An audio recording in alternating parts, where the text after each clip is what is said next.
Good evening.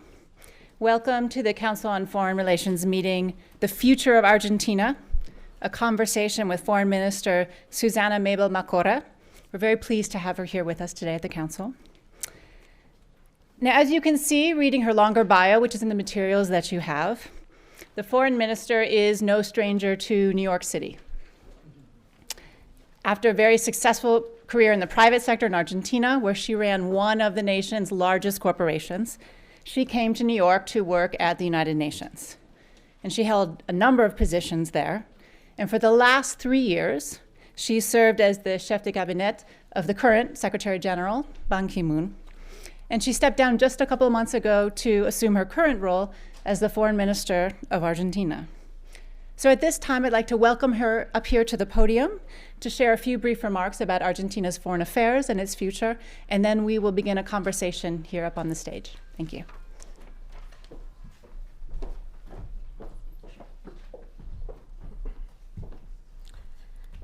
Good afternoon. It's good to be here, and I thank you all for coming to listen to where our country is in these days. And I really want to thank the Council of Foreign Relations because it's a great opportunity to be able to talk about Argentina. First of all, let me say we have only been in the administration for less than 2 months, so we are still testing the waters. It's a very, very initial phase of our work, and I'm sure as we move forward, we'll be learning more from what we do, and as we learn, we will get better. But I will try to explain to you where we stand at this very early stage. President Macri has defined 3 objectives for our government. The first, and I will say the key driver of our administration, is to eliminate poverty. This is a very, very significant objective because it is in the context of the post-2030 agenda that the world has signed to, that the president has defined the elimination of poverty as a key central element of our agenda. The second one is the fight against narco-trafficking. And that element has to do not only with our internal challenges related to the drug trafficking, the problems of corruption, the problems of institutional corruption, the problems of managing the security forces and the larger institutions of the government, but it also has to do with Argentina in the region, its integration to the countries around Argentina and beyond, starting from Mexico, I will say, and also the interconnection between narco-trafficking and the financing of extreme groups in West Africa. Our drugs go to Europe through West Africa and is part of the overall financing of illegal extreme groups that are fed by this narco-trafficking. So again, the second objective is totally in line with some of the priorities that the world has these days, both in terms of security and in terms of the elimination of extremist groups in the world.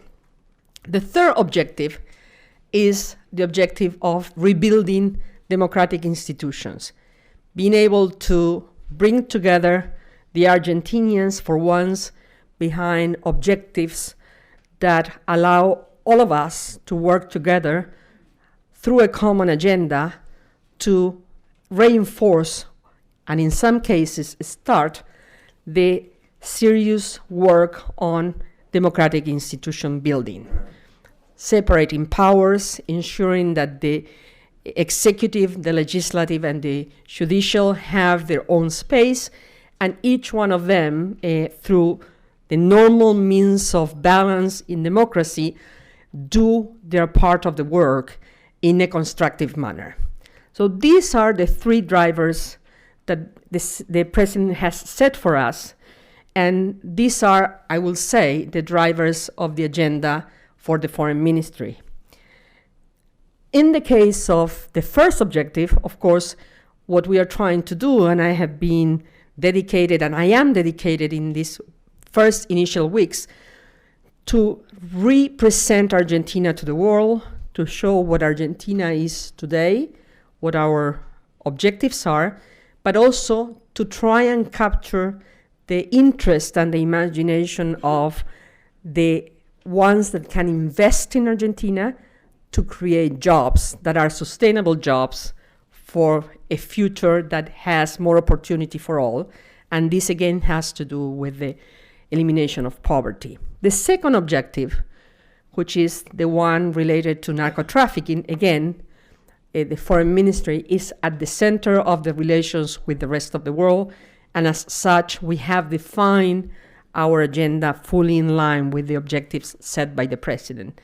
And the third objective, the one of institutional building, is part of the responsibility of all of us. So again, the foreign ministry is very, very engaged in trying to further this agenda. It is clear that what we have to do today is show to the world that Argentina is trustworthy, that we become a partner that can be talked with and that can be part of a long-term project, even though historically there may be a proof that we haven't behaved always the way we should. That's why the president has, from the very beginning, act in line with what he promised during his campaign. In the first few days of the administration, he eliminated all the hurdles on imports and exports that had become a real nightmare for the ones who were trying to do business in Argentina. He was able to put together a very complicated package to unify the currency and allow us to become a normal country with a single currency. He has fixed the many imbalances we had in the relationship with some of our neighboring countries, Uruguay, Brazil, to make sure that we have a playing field to play. So he has systematically delivered on the promises he made in his campaign. The latest development is very close to New York because, as you know, the economic team has put on the table an offer to the holdouts with the intention to regularize the relationship in the financial front. So Argentina, again, is open to the world in a manner that is predictable and is systemic. In that regard, we really hope to be able to sort out the holdouts issue in the next few days, and I'm sure you'll have questions about that. But we believe that what we have put on the table is a fair offer to finalize a long-standing a conflict that definitely we need to fix. In terms of the international priorities, what we have defined is that multilateral relations are going to be central to our work. We are going to insert ourselves in all the multilateral platforms that are available. We are going to work in Mercosur, we are going to work in UNASUR, we are going to work in CELAC, in OAS and the United Nations. We don't see any contradiction in that. We feel that we have to take advantage of each one of those very important tools to insert our country and to give our perspective in order to maximize the influence that Argentina can have as a traditional bridge builder in the world. We are going to keep working on some of our long-term priorities, like, for example, the case of Malvinas. I know this is something that has caught interest in many people. We believe that Argentina has to relate to the world as a whole, that there is nobody in the world that we should put aside except the extreme cases of people who are absolutely out of the world in their rules of engagement. And in doing so, we have to emphasize the things we agree on and put a little bit aside the things that we disagree on. But also, in doing so, we have to have a very broad agenda, an agenda that allows us to discuss all matters. In the case of the United Kingdom, we feel that there is an opportunity to build on the many opportunities that we have to do business, trade, investment, but we also want to keep the dialogue open with the UK in order to work on a potential solution for this long-standing issue. So, in a nutshell, what we hope to do is to open up to the world in a mature way, setting up what Argentina believes is a priority, which are the principles that we have all signed up to, the principles of human rights, of freedom, the principles of trustworthiness, and in doing so, trying to relate to all our potential partners so that Argentina becomes a very interesting place to invest, a partner to work with in the long run, and a place where you think that is important to have business with, because there is a chance for prosperity and a chance for good business in a mature manner. This is, I will say, my summary, because I'm sure it will be much more interesting to have an exchange of Q's and A's, and I don't want to take much of your time in just a boring introduction. So thank you very much.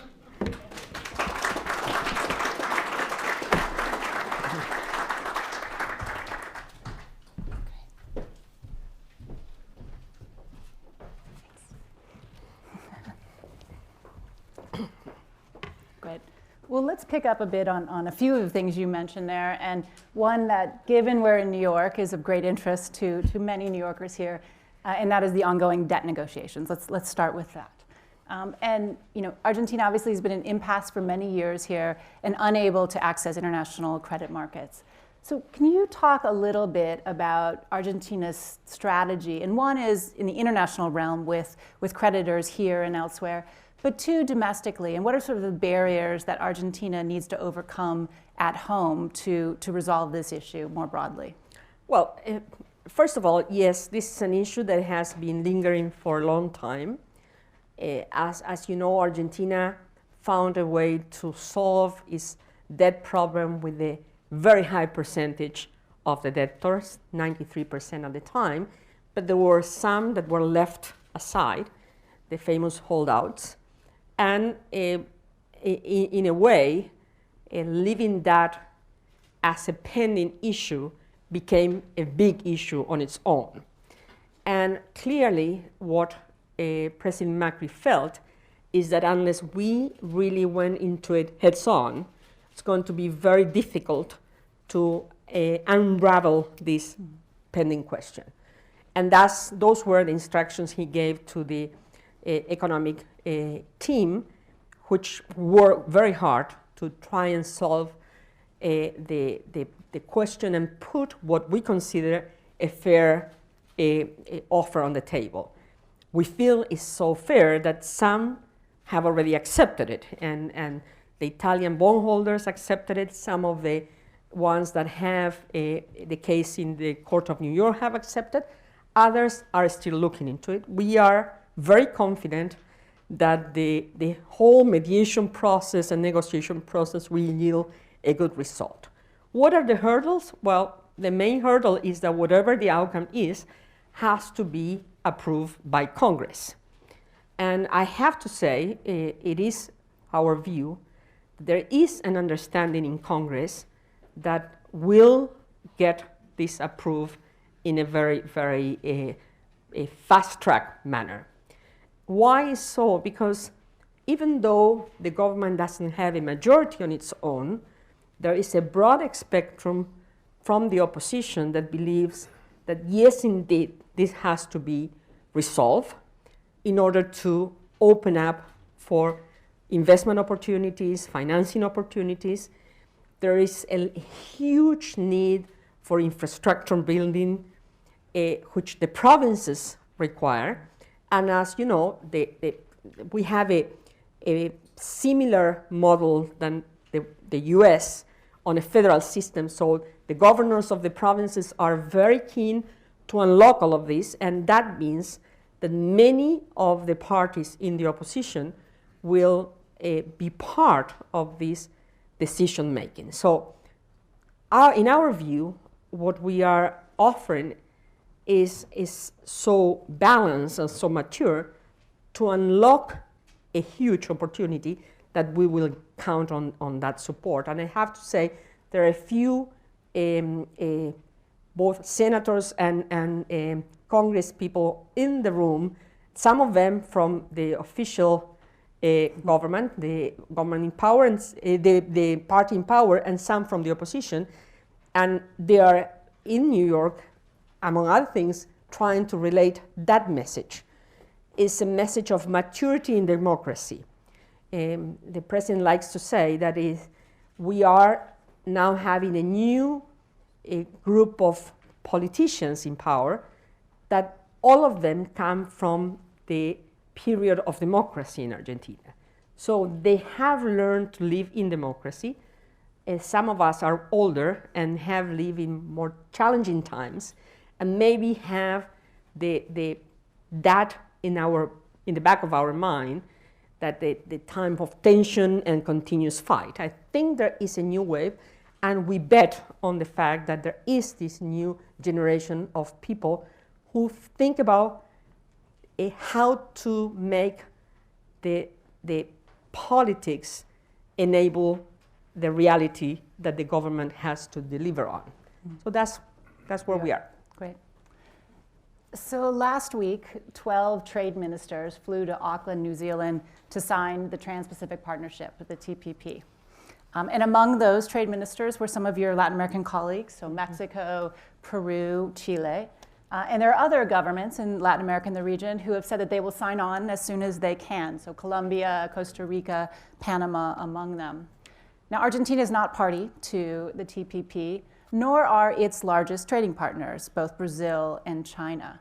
And as you think about this new administration, particularly the economic foreign policy that you will be guiding with others, where will trade fit into it as an active or less active lever that you might be using? Well, it's a first priority. I mean, trade is the driver of opportunity in the world these days. So denying that, it will be just trying to protect yourself from the sun with one hand. I mean, it's a reality. It's also true that when you look at the trading pattern of Argentina, the biggest partner is Brazil, and we are in Mercosur with Brazil. So what the first thing we are trying to do, and President Macri went to Brazil even before he was sworn in, to really establish the fact that Mercosur is key for us and that we want to strengthen those ties. And that's why he eliminated some of the barriers that were created just to make the trade in Mercosur more difficult. So that's our first priority. Any country in the world knows that the neighborhood is the first priority. But he also went that very same day to Santiago, Chile. And he did that because he feels, and we all feel, that this dichotomy between Atlantic and Pacific is a false dichotomy. Latin America, that big triangle, has both Pacific and Atlantic. So we need to work towards the Pacific. What we are doing in the very short term is to strengthen the opportunity between Mercosur and EU. This is a long pending homework to close that deal. Finally, Mercosur is ready. We have a proposal, and we hope to be able to put the proposal on the table together with the EU sometime towards the end of this quarter, beginning of the next one, so that we start a real negotiation based on cards on the table. So for us, EU is historically very important. From a partner trade perspective, is very important, and that's what we have prioritized. Now we're going to, once we put that in motion, we're going to start looking into the Pacific, and we will see whether the TPP is the next phase, or we have some bilaterals first. You can construct in different ways, no doubt. But for us, Pacific and Atlantic and Pacific are an answer to our needs, no doubt. You know, one of the sharper differences between the foreign policy of the new administration and the former Kirchner administration has been Argentina's position on Venezuela. And from the beginning, President Macri spoke out about political prisoners there, talked a bit about Venezuela's democratic deficits, even suggested it should be suspended from Mercosur if some of these things weren't addressed. And could you talk a bit about how you see the social and political situation in Venezuela right now, particularly given we now have a divide between the legislative and the executive branch in terms of parties, and also with the deepening economic crisis that's happening there? Well, Venezuela is a very important country in Latin America. I mean, it has a lot of weight. It's a strong partner with our key partner, Brazil. So by default, it's a key partner for us also. It has a strong influence in the whole of the Caribbean. It has an influence in Colombia, you know, that is trying to fix the only pending big issue in Latin America. And so Venezuela is very important, and we value Venezuela as such. We are looking into Venezuela and its internal issues with the respect that is required, because it's a sovereign country. But we have said it clearly, we will always talk, and I said it earlier, in principle about freedom, about respect, about human rights. And when that is the case, we raise it. But the biggest concern is how to help and support Venezuela come through a very challenging situation. We have been through those challenges in the past in different shapes or form, and having people close to you who understand the way of being, the culture, is always very helpful. So what we are trying to do is be as close as possible to both government and opposition in order to relay to them the need to have an open dialogue, to come with a common agenda. You cannot get out of a crisis situation leaving any view outside. You have to be able to produce a common agenda, and that's what we are trying to be supportive of without at all giving up on the principles that we believe in. Let me ask you, in your opening remarks, you mentioned your interest in multilaterals and working with multilaterals. And obviously you have a deep understanding of the working of one of the largest multilaterals. But Latin America is actually home to many regional multilaterals, the Organization of American States, CELAC, UNASUR, and many others. And given your long experience there, are there particular issues, when you think about the challenges the region faces, whether economic ones, democratic governance, health epidemics, what have you, are there particular issues that you think these regional multilaterals can take on, that their strengths that they have, that they can really push forward, that they should be prioritizing, and you as a member of all of these, that you can help them really focus on? Well, you mentioned one, which is the health challenges. We had a very interesting discussion in CELAC in Quito 2 weeks ago, because of Zika. And out of that came the idea of establishing a regional discussion, which took place last Wednesday in Montevideo. I happen to have experience, I wish I didn't have it, but experience with the Ebola fight. And the first thing I understood is that the region, it took long to the region to come together and understand that this was a transboundary question, that there was no way you can stop and build walls to the disease.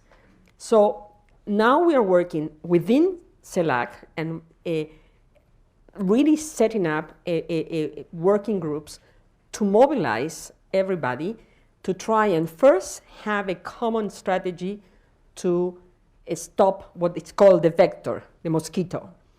And that is very important because it has to be integrated. Colombia today is the most affected country, even more than Brazil. But this moves around very fast, and we have the first cases in Argentina. So that is an example of a body that can move fast, that can react very fast, and can act as a connector to PAHO, or OMS, and even CDC. You can invite CDC to take part of the equivalent in Europe. So I see that there is an opportunity there to use CELAC in a very practical manner with a large political chapeau to really send a message of coming together. So there is a space for each one of them. I think what is very important is that we start to define concrete objectives and work towards them. Sometimes we tend in Latin America to spread ourselves too thin, and you end up not being a concrete on any of your aspirations. So one of the things we have discussed is how to narrow, be more focused, and in being more focused, be deeper to get things done for our people, which is what makes a difference. Mm-hmm. You mentioned one of the 3 priorities was building or rebuilding democratic institutions. And when you think about that in a foreign policy perspective, how does Argentina go about doing that? Is it through multilaterals? Is it in some other mechanism? What does that policy look like on the international stage? Well, the first thing is that we have signed up to every convention, every agreement, every piece of legislation of international nature that is in line with this principle. So for us, it's trying to be consistent with what we have adhered to in our way of doing politics in our country. Rule of law is something that has a huge meaning to enable or disable development. And I think we have a lot of to-dos in the rule of law front. So what we can do is take from the multilateral what we have signed up to and implement it, and eventually use the lessons learned from other countries that have gone through processes that are equivalent and try to get the best out of that. It's clear that unless we wire down in a systemic way this institutional building, we make it independent of people, of profiles, of a person, we will not get where we need to get. So that is what we have to do, and I think we don't have to invent the wheel, just get it done. Yeah. Let me ask one more question before I open it up to the rest of the members. And here, I think it would be fair to say that U.S.-Argentina relations over the last several years have not been particularly warm. I also think it's fair to say that here in the United States, most of us see a real opportunity to change that, to change some of the distance that had developed. And so as you think about that shift, what is it, one, that the 2 governments should do? Where do you start in sort of revamping or beginning again these types of relationships? And 2, given who we have here, this larger U.S. foreign policy community, what is it that perhaps we could do or members here could do to amplify a more positive shift? Well, I think the first thing one needs to do is sit at the table. It's as simple as that. Once you sit at the table, you have opportunity to listen to each other and understand each other and find common ways forward. So that is the first thing we intend to do. Our new ambassador to Washington has only presented his credentials a few days ago, and he comes with a very broad agenda, an agenda that has the political aspects of the relationship with the administration, with Congress, but also an agenda that involves the different governors of states, the private sector. So we really want to broaden the agenda, and hopefully in broadening the agenda, be consistent with a single message that makes us predictable. We are going to provide our view, and this is very important because there is this notion of the carnal relations with the US that have been used in the past. We don't believe in carnal relations. We don't believe that that is mature with any country or by any country in the world.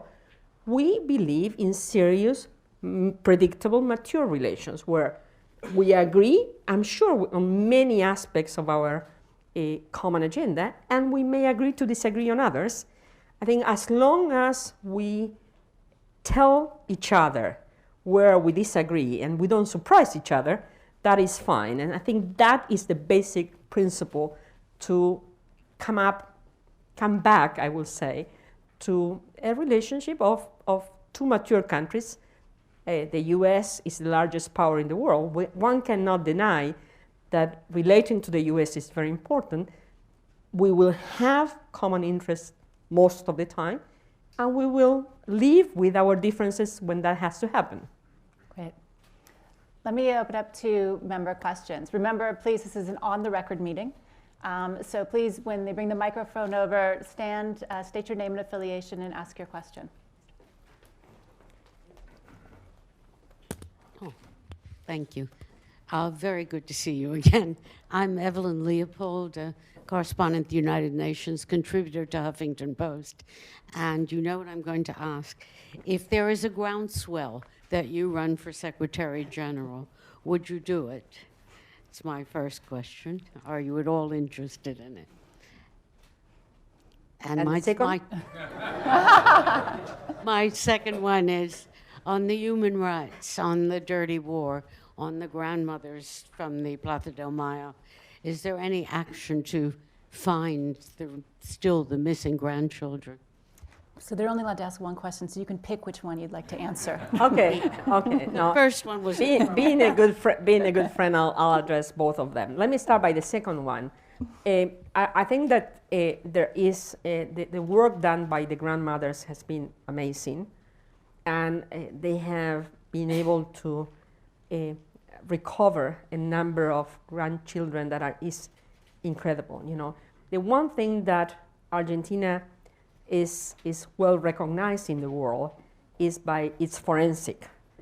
And I always say that it's a pity that we are recognized by that, because we only had to do that because of the need of so many who lost their beloved ones during the dirty war. So I think the work done by the grandmothers will continue. There is an increased awareness from the generation of children that are of the age that can fit the profile, and many spontaneous people are coming forward. Some of them, we had a recent case of a theoretical grandchild that was recognized, and in the end, there was a mistake. And so I think that is our pride, the work that both the mothers and the grandmothers have done, but in particularly the fact that the grandmothers have been able to continuously dig into it in a way that I would say is constructive, not adversarial. So that will continue, and is a pride for all Argentinians. But the first question, I have a full-time job. I am very dedicated to what I'm doing, and for the time being, that's what I'm doing. Thank you. Great, please go ahead. The microphone's coming. Thank you. All right, then I have to ask the follow-up question. Madam Foreign Minister, Shannon, thank you very much, and it is good to see you both at the UN. It's Pamela Falk from CBS News. There is a move afoot to have a woman as Secretary General. Do you support that? And it's a follow-up to Evelyn's question, what do you say you think that Argentina will do in terms of nominating a candidate? And if nominated, would you accept it? We have to ask. Thank you. Well, I think it's high time to have a woman. I mean, it's going to be the first Secretary General after 70 years of the UN. 70 years were celebrated last year. It's high time. There is no reason. You know, when people say, why a woman? I say, why not a woman? You know, that's my question. So I think that is high time. You know that there is a sense of geographic rotation in the United Nations. People talk about now being the term of Eastern Europe.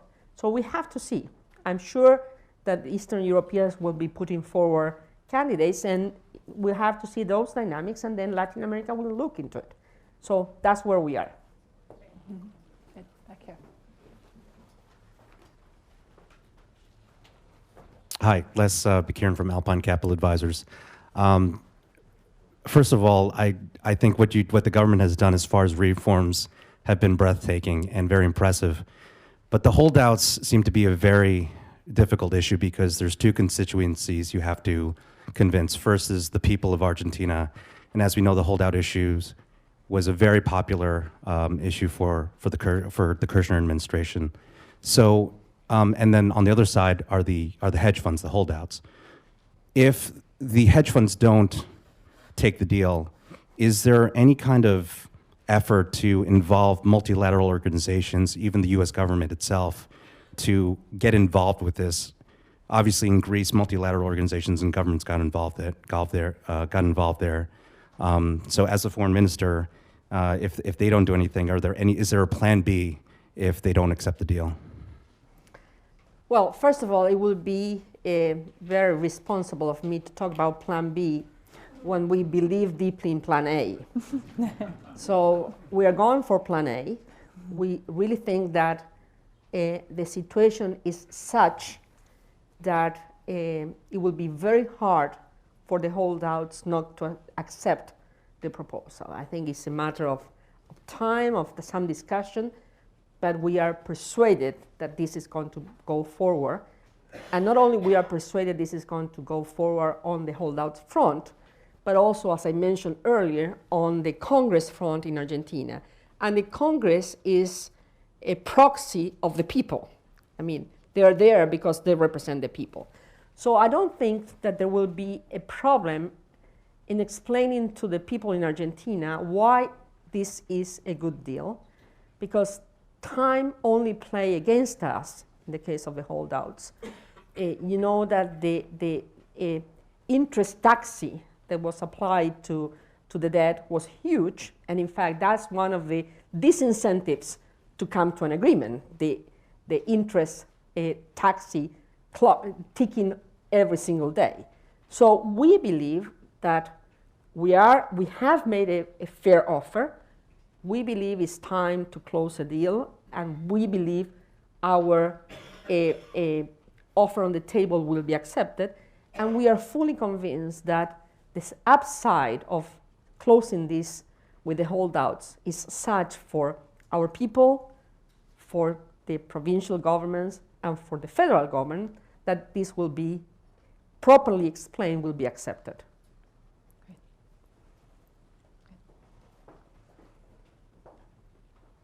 Good evening. Thank you for being here. My name is Silvina Sterin-Penzel. I'm the New York City correspondent for TN, Todo Noticias. And my question is, again, about the holdouts.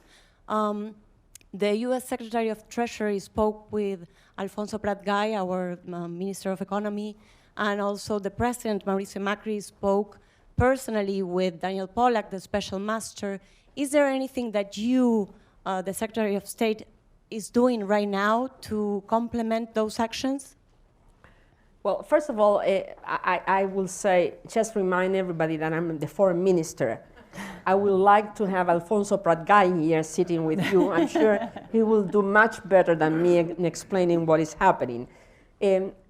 Yes, conversations have taken place. I think it has been clear that the administration has come out very, very openly recognizing that what the government of Argentina has offered is a reasonable offer, and there has been exchanges between different officials of the administration in the US and the Argentinian administration. It is also clear that this is a problem of the judicial in the US, So that has to be sorted out at the judicial level, and we really believe that that will happen. From my perspective as the foreign minister, what I'm trying to do is explain to people as today what we are doing, be as clear as possible, as assertive as possible, and whenever my colleagues in the economic cabinet call on me to do something, I'm ready. But it is their call, and they are the ones in the lead.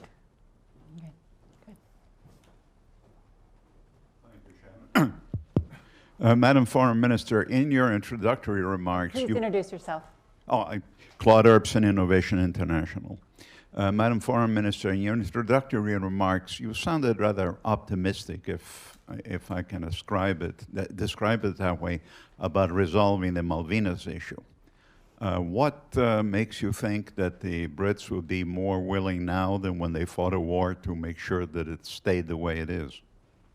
Well, if I sounded so optimistic, I may overstated my case, so I ask for forgiveness. I do believe deeply in the principle of sitting at the table.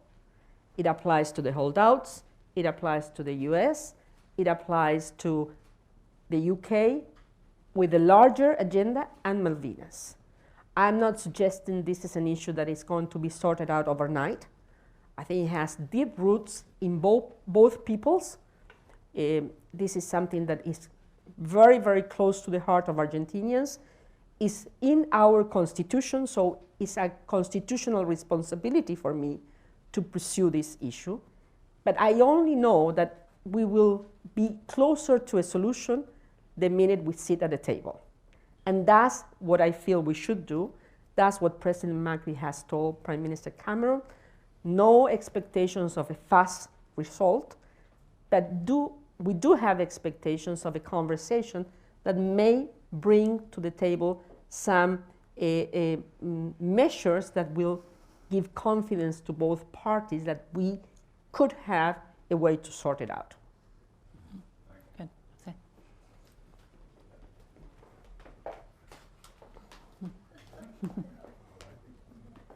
Thank you. Jose Fernandez, Gibson Dunn.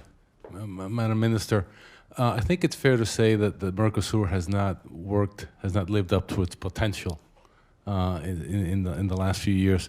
And one of the issues has been trade disputes between Brazil and Argentina, between Argentina and Uruguay and others. And another point that's been raised is the requirement that Mercosur negotiate trade agreements as a bloc.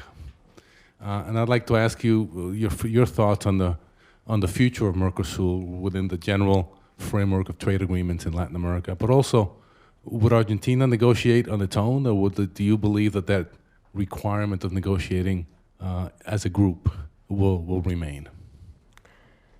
Well, it's absolutely fair to say that Mercosur has not lived up to its expectations. I mean, we have not been good partners among ourselves.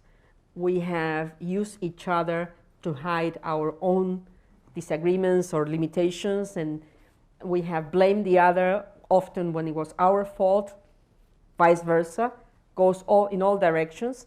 I think for once we have now come to an understanding that there is a value that President Sarney and President Alfonsín saw at the time of having a common market to negotiate together. And that's why I think we have come to the point of being ready to negotiate with the European Union.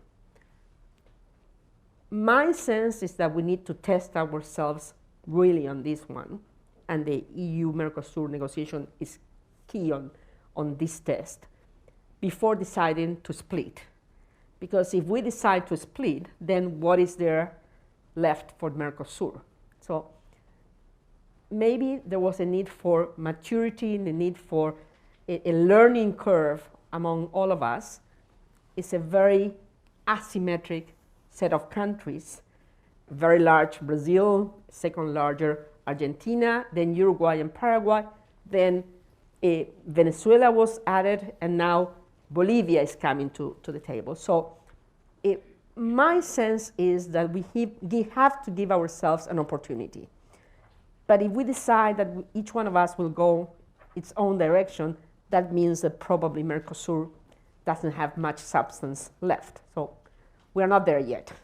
Maybe we can do work together better than what we have done in the past. Madam Secretary, in respect of the Here's a microphone. Malvinas, Stephen Schwabel is my name. In respect of the Malvinas, Great Britain proposed long before the war that the dispute be submitted to the International Court of Justice. Argentina declined, though it's always maintained that its legal as well as equitable case is strong. Do you see any room for reconsideration of that matter? Well, I think we have first to try and test the willingness of both parties to discuss. This has been called for many, many years by the United Nations. And I think I'm convinced we could have, if we work together, an alternative or a couple of alternatives to consider. In the end, eventually, one could think about going to the International Court of Justice. But I think before doing that, it would be better if we could agree to something. And again, sorry about overstating my optimism earlier on. I'm not hopeful that this will happen overnight. But if there is a will, there is a way. I've learned that in the United Nations in dealing with very intractable problems. So that's where I stand now.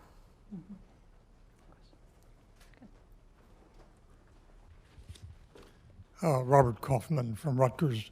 Madam Minister, thank you for your presentation.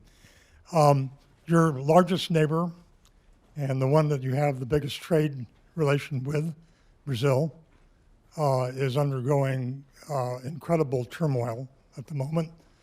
The worst economic situation that it's faced probably since the 1930s. A government which is stalemated, widespread problems of corruption. I wondered if you can talk about how you see this crisis in Brazil is impacting Argentina and how it affects your Argentina's relations with Brazil. Well, first of all, denying the fact that whatever happens in Brazil has a huge impact in Argentina will be untrue. So we are impacted by the reality of what is going on these days in Brazil. As I said earlier, it's our largest partner, so there is no way not to feel the impact. It's also true that the context of the world is not an easy one. It's quite gloomy, everything going on with commodities, oil price, etc. But there is also an opportunity in that regard. You know, there is a very interesting level of integration between Brazil and Argentina.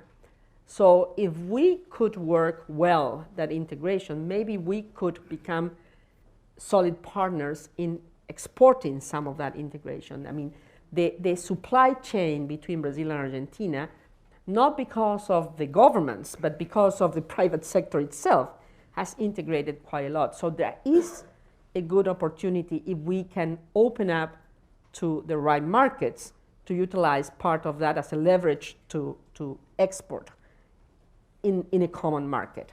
There is also an opportunity for some of the investments that are being assessed by the private sector to position either in Brazil or Argentina or somewhere else. Maybe Argentina becomes a little bit more attractive in this context. But it's true, we do have a challenge to face. The point is, you can only test your integration in the difficult moments. If you, at the moment of difficulties of your partner in the integration, walk away from it, then what is integration there for? So I think we need to work with Brazil, we need to work with Mercosur, we need to expand the scope of our objectives as trading partners to, from there, take it to the world. When you look at the level of exports from the Mercosur, even within Latin America, is quite low. So there are opportunities there where we can do better.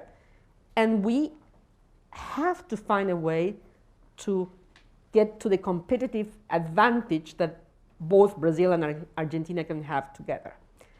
It's a test. It will be better to have tailwind from high commodity prices. It will be better to have the oil price at 80 maybe, or 60 at least. It will be better to have Brazil in a situation of boom. That's not the cards we were given. And with the cards we were given, we still believe that there is an opportunity to reposition, gauge where we are, and get advantage out of that. When you look at the agribusiness, which is one of our big competitive advantages, we produce food for about 450 million people. We believe that in 3-4 years' time, we could be producing food for around 750 million people. It's a huge, huge jump. We believe that that is possible, and food is one of the things that the world is desperately needing, and it's not only basic commodities, but trying to build on the value chain of food. That can be done by Argentina, and also can be done jointly by Argentina and Brazil, by the Mercosur at large. So there are chances there to test ourselves in a very, very difficult moment of the world.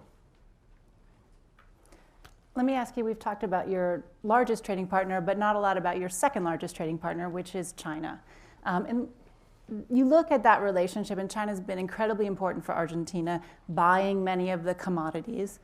Though some people criticize that relationship in leading to, at least in some areas, a deindustrialization of Argentina. So instead of Argentina, for instance, sending processed soy oil out to China, it now just sends soybeans. So the value added is captured by China. China's also been involved in foreign direct investment in Argentina and has had some significant investments there, though, again, some of those have been criticized, particularly in the energy sector, because of some of the strings that were attached to it. And China at times provided a lifeline for the former government in terms of credit swaps and the like to keep their reserves up. So as you think about this new government and a new relationship with China, and particularly given the new global context where China is today or may be going forward, how do you see, what are going to be the big issues that you would deal with as the foreign ministry, or some of the challenges when you go out and work with China? Well, as I said earlier, that having the US as a partner is no-brainer. Same is with China. China is the second largest power in the world by almost all measures, and is a country that needs many of the things we produce. So it's clear that we have to have a very close relationship with China. The point is the terms of the relationship. And again, that takes me back to the notion of a mature relation. I think we have to sit with China and discuss the value chain and try and see whether some of the things we need to add value can be accepted by China, in what terms. I think the investments that China may bring to Argentina are welcome, as long as they are aligned with the priorities that the administration has set. I said before, we need huge infrastructure building. Energy is absolutely key. We are in a deficit mode in energy. Tourism is very important. Being able to capture tourism from China will be very good for our balance of payment. So there are areas of opportunities where we can define, yes, these are niches where we welcome investment, be that in the renewables, in energy, be that in a hotel chain for interesting tourists coming from China, or be that the construction of a road in the context of the development of our infrastructure. It's just making sure that the priorities are aligned and that we have a good and fair discussion of the terms of those investments. As long as we can agree on that, there is no issue. Great. One more question. Ivan Royo, Terra Nova Strategic Partners. Madam Foreign Minister, I'd like to ask you if you could discuss with us the specific role you see for UNASUR, continuing on the question of regional multilateralism. How effective you see the organization, and what specific tasks your ministry will assign to UNASUR, and whether there's some redundancy with CELAC. And I ask this in light of today's announcement by the U.S. State Department, where they will not be receiving the UNASUR Secretary General, who was asked to come up and negotiate on the Venezuela-U.S. bilateral tensions. Thank you. Well, first of all, I was unaware of that decision by the State Department, so I cannot comment on that. I will have to see. I think UNASUR has established secretariat that CELAC does not have. CELAC is more of a political forum that brings together the heads of states with a certain frequency and shapes a political agenda that then can be a channel through different ways, bilateral, multilateral. UNASUR could be a way to channel some of those political agendas, although the membership of each one of them is not exactly the same. So I don't think there is an overlap. There is a discussion more than between CELAC and UNASUR, between CELAC and OAS. And there has been some thinking that maybe CELAC could replace OAS. That's not our view.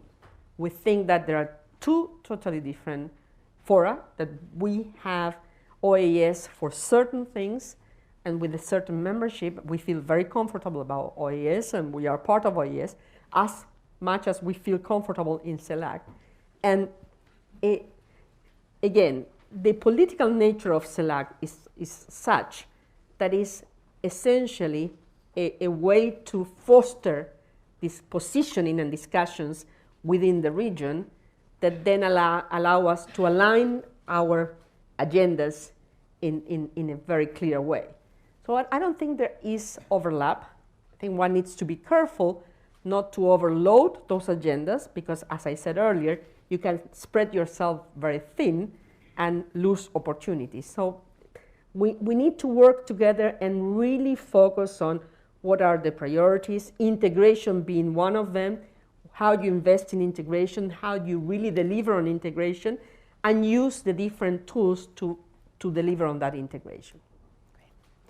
Well, we've reached the end of our hour. We greatly appreciate you being here, and so please join me in thanking Foreign Minister. Thank you.